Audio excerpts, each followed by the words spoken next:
Hi viewers, welcome to this channel. ముందుగా అయితే మీకు ఏమైనా డౌట్స్ ఉన్నట్టయితే call me four app IDs వచ్చేసరికి డిస్క్రిప్షన్లో ఉన్న వాట్సాప్, ఇన్స్టాగ్రామ్, టెలిగ్రామ్ గ్రూపుల్లో షేర్ చేశానండి. ముందుగా అయితే వాట్సాప్ గ్రూప్లో జాయిన్ అయ్యి తర్వాత టెలిగ్రామ్ గ్రూప్లో జాయిన్ అయ్యి ఖచ్చితంగా అయితే డౌట్స్ ఉంటే కాల్ చేయండి. ఏమైనా ఎగ్జామ్స్ రాసిన విధానంలో కానీ దేని గురించి అయితే ఇంకేదైనా కానీ. సో ఇక రిజల్ట్స్ గురించి అలాగే చెప్తున్నాం కాబట్టి ఇక అది మాత్రం దాని తప్ప మిగతా ఇక చేయొచ్చు. ముందుగా అయితే ఇంతవరకు ఈ ఛానల్ సబ్స్క్రైబ్ చేసుకున్నట్టయితే ఖచ్చితంగా అయితే సబ్స్క్రైబ్ చేసుకోండి. ఇన్స్టెంట్ మెసేజెస్ కోసం ఇందుట్లో BTech, diploma, MTech, PhD, MBA, MCA అన్నీ ఫార్మాడీతో సహా అప్డేట్స్ వస్తాయి. ప్రతి వాళ్ళు వచ్చి చూస్తున్నారు, వెళ్తున్నారు తప్ప చేయట్లేదు సబ్స్క్రైబ్. ఖచ్చితంగా చేసుకోండి, వీడియోని లైక్ చేయండి. సో ఇక ఇందులో వచ్చేసరికి మాట్లాడుకుంటే చాలామంది స్టూడెంట్స్ చాలా రోజుల నుంచి కామెంట్లు ఏంటంటే JNTH 3132 బీటెక్ బీఫార్మసీ రిజల్ట్స్ ఎప్పుడు అండి గురుగారు అని చెప్పేసి అడుగుతా ఉన్నారు. ఇందులో 32 బీటెక్ బీఫార్మసీ ఏమో రెగ్యులర్ అండి. అందులో R18 వాళ్ళు ఉన్నారు రెగ్యులరు, R17 వాళ్ళు ఉన్నారు బీఫార్మసీ. ఇక మిగతా వాళ్ళు R18, R17, R16, R15, R13 వాళ్ళు సప్లీ వాళ్ళు ఉన్నారు బీటెక్ కానీ బీఫార్మసీ.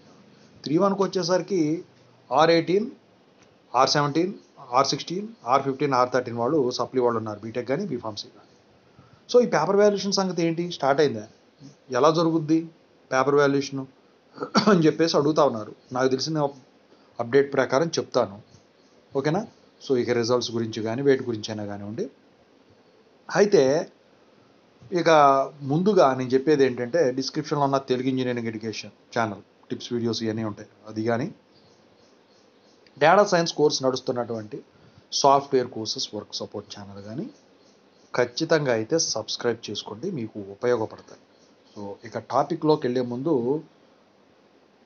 పేపర్ వాల్యుయేషన్ గురించి మాట్లాడుకున్నా, రిజల్ట్స్ గురించి కూడా మాట్లాడుకుందాం. సో వీటన్నిటి గురించి చెప్తాను, ప్రతి ఒక్కళ్ళు అడిగేది వీటి గురించే. అయితే JNTH 3132 బీటెక్ బీఫార్మసీలో ఎగ్జామ్స్ యాక్చువల్గా అసలు 4వ తారీఖు అయిపోవాలి. కానీ మొన్న 2వ తారీఖు పడిన వర్షాల వల్ల ఎగ్జామ్స్ ఆ రోజు జరగాల్సింది కూడా పోస్ట్ పోన్ అయ్యి రీషెడ్యూల్ చేయటం అయితే జరిగింది. ఆ రీషెడ్యూల్ డేట్స్ వీడియో చేశానండి, చూడండి. సో మీలో ఎవరైనా 2122 బీటెక్ రిజల్ట్స్ గురించి కనుక వెయిట్ చేస్తున్నా ఉన్నట్టయితే సప్లీవి దానికి సంబంధించిన వీడియో నేను పెట్టానండి మొన్న, ఖచ్చితంగా అయితే చూడండి. ఇక JNTH 3132 బీటెక్ బీఫార్మసీ రిజల్ట్స్ గురించి మాట్లాడుకున్న ముందు పేపర్ వాల్యుయేషన్ గురించి మాట్లాడాలి. పేపర్ వాల్యుయేషన్ అనేది ఆన్లైన్లో ఆఫ్లైన్లో ఎప్పుడో స్టార్ట్ అయిపోయింది. మీ 3వ ఎగ్జామ్ అయిపోయిన వెంటనే ఈ 3132 బీటెక్ బీఫార్మసీ పేపర్ వాల్యుయేషన్ అయితే స్టార్ట్ అయింది. ఆన్లైన్లో తక్కువ శాతం, ఆఫ్లైన్లో ఎక్కువ శాతం. మరి ఆన్లైన్లో తక్కువ శాతం ఎందుకండి అంటే మొన్నటి వరకు 1112 సరిపోయాయి, రిజల్ట్స్ రిలీజ్ చేశారు. 42 అడ్వాన్స్డ్ సప్లీ అవి సరిపోయి రిజల్ట్స్ రిలీజ్ చేశారు. ఇక 2122 మొన్నటి వరకు జరిగింది.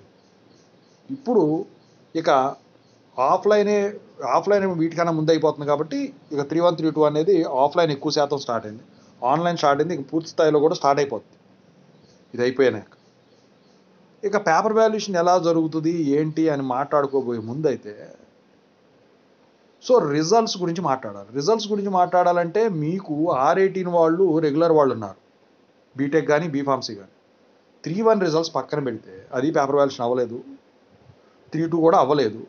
32కి CBT ఎగ్జామ్స్ ఉన్నాయి, దానికి నోటిఫికేషన్ కూడా రిలీజ్ చేశారు. నేను ఆల్రెడీ ఓ వీడియో పెట్టాను, అది కూడా చూడనట్టయితే ఇందులో ఛానల్లో ఉంటుంది, చూసుకోండి ఎప్పుడు ఏంటని చెప్పేసి. సో అవంది ఇంటర్నల్ మార్క్స్ అప్డేట్ కావు, అందుకని చెప్పేసి రిజల్ట్స్ అనేవి నాకు తెలిసి సెప్టెంబర్ ఎండింగ్ కానీ అక్టోబర్ ఫస్ట్ వీక్ కానీ రిలీజ్ అయ్యేదానికి ఛాన్స్ ఉంది. బట్ పూర్తిగా ఎక్స్పెక్టెడ్ డేట్ ఎప్పుడంటే మాత్రం ఈ పేపర్ వాల్యుయేషన్ కంప్లీట్ అయ్యేలోపు కానీ కంప్లీట్ అయిపోయిన తర్వాత కానీ నేను చెప్తాను. నేను అనుకోవడం ఏంటంటే సెప్టెంబర్ ఎండింగ్ దాకా కూడా ఉండకపోవచ్చు. నేను మామూలుగా చెప్పాను కానీ ఎక్స్పెక్టెడ్ ప్రకారం సెప్టెంబర్ ఎండింగ్ వరకు కూడా ఉండవు, ముందుగానే రిలీజ్ అయిపోతాయి రిజల్ట్స్. ఎందుకంటే అక్టోబర్లో దసరాలు ఇవన్నీ ఉన్నాయి, అప్పుడుదా బోరు. ఇది అవజేస్తే క్రెడిట్ డిస్టెన్షన్ గురించి ఒక అవగాహన అనేది స్టూడెంట్స్కి చెప్పాల్సి ఉంటుంది కాబట్టి దాని గురించి ఇక అందుకనే ఇక రిలీజ్ చేయడానికి ఛాన్సెస్ ఉంటాయి. సో రిజల్ట్స్ అప్పటి వరకు పోతాయి. ఇక 3-1-3-2 బీటెక్ బీఫార్మసీ పేపర్ వాల్యుయేషన్ గురించి మాట్లాడుకుంటే 3-1 బీటెక్ బీఫార్మసీలో బీఫార్మసీ పేపర్ వాల్యుయేషన్ ఎప్పుడు కూడా ఈజీగానే జరుగుతుంది. 3-1 బీటెక్ వచ్చేసరికి మీరు పాస్ అయి ఉన్నప్పుడు పర్సంటేజ్ ఎక్కువ వచ్చి ఉండదు నాకు తెలిసి, కానీ మీరు ఫెయిల్ అయిన సబ్జెక్ట్కి ఎక్కువ పర్సంటేజ్ కాకపోయినా పాస్ అయితే అవుతారు కానీ పాయింట్లు ఎక్కువ రావు. 3-2 బీటెక్ బీఫార్మసీకి మాత్రం పేపర్ వాల్యుయేషన్ అయితే బాగానే జరుగుతుంది. మీరు మొన్న ఫస్ట్ ఇయర్ గమనించినట్టయితే సో దాని పేపర్ వాల్యుయేషన్ ఎలా జరిగిందని పోల్ కండక్ట్ చేశాను. సో అది పోల్ అనేది మళ్ళీ సెకండ్ ఇయర్ రిజల్ట్స్ డిక్లేర్ అయిన తర్వాత మళ్ళీ పెడతాను, నేను చూపిస్తాను మీకు. అయితే 1-1-1-2 బాగా టఫ్గా జరిగిందండి. ఉన్నాటి మొత్తం మీద కూడా చాలామంది ఫెయిల్ అయిపోయారు స్టూడెంట్స్. మరి 3-1-3-2 కూడా అలాగే జరుగుతాయంటే మాత్రం 3-1-3-2 అలా జరగవు. ఎందుకంటే ఇప్పుడు అలా కనుక జరిగిందంటే ఎక్కువ మంది స్టూడెంట్స్ ఫైనల్ ఇయర్ ఒకవేళ క్రెడిట్స్ కనుక రిలాక్సేషన్ ఇచ్చినట్టయితే, లేకపోతే పూర్తి స్థాయిలో ఇంప్లిమెంట్ చేయరు నాకు తెలుసు, కానీ రిలాక్సేషన్ ఇచ్చారనుకోండి ఫైనల్ ఇయర్కి ప్రమోట్ అవడానికి ఇబ్బంది పడతారు. మరి పోయిన సంవత్సరం థర్డ్ ఇయర్ నుంచి ఫోర్త్ ఇయర్కి వెళ్ళడానికి రిలాక్సేషన్ కూడా ఇవ్వలేదు, డైరెక్ట్ చేసేసారు కదా ప్రమోషన్ అని మీరు అడగచ్చు. ఎనీథింగ్ హ్యాపెన్ అండర్ JNTH, ఏదైనా జరగచ్చు. JNTHలో రిలాక్సేషన్ ఇవ్వచ్చు, లేకపోతే పూర్తిగా ఎత్తేయచ్చు. ఎందుకంటే డెసిషన్ అనేది అప్పుడు తీసుకుని నాకు తెలిసి క్రెడిట్ బేస్డ్ డిటెన్షన్ ఇంప్లిమెంట్ చేయలేము. ఎందుకంటే అటానమస్ వాళ్ళు రిలాక్సేషన్ ఇంప్లిమెంట్ చేశారు. జనరల్గా ఎలా ఉంటుందంటే అటానమస్ వాళ్ళు రిలాక్సేషన్ ఇచ్చారంటే వీళ్ళకి రిలాక్సేషను ఉంటుంది, మిగతా వాళ్ళకి డైరెక్ట్ ప్రమోట్ చేసేస్తారు, అలా ఉంటుంది. సో ఇదంతా జరగాలంటే మరి ఈ రిజల్ట్స్ అన్నీ కూడా వచ్చి ఉండాలి, టోటల్ క్రెడిట్స్ ఎన్నో కూడా తెలిసి ఉండాలన్నమాట.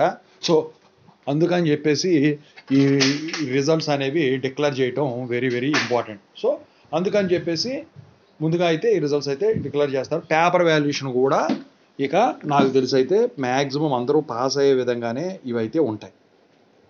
సో చాలామంది వచ్చేసరికి అడుగుతా ఉన్నారు, ఇలా రాసామండి ఎగ్జాము, అలా రాసామండి ఎగ్జాము మరి అని చెప్పేసి. సో మరి ఇంకా అడుగుతుంది ఏంటంటే CBT ఎగ్జామ్స్ మేము రాయొచ్చు. కొంతమందికి పల్లెటూరులో ఉన్న వాళ్ళకి CBT ఎగ్జామ్స్ అంటే తెలియదు. మీ కాలేజ్ వాళ్ళు యాక్సెప్ట్ చేస్తే CBT ఎగ్జామ్స్ అప్లై చేసుకొని మీరు ముందుకెళ్ళచ్చు. అంటే మిడ్ మార్క్స్ ఇంప్రూవ్ చేసుకోవచ్చు.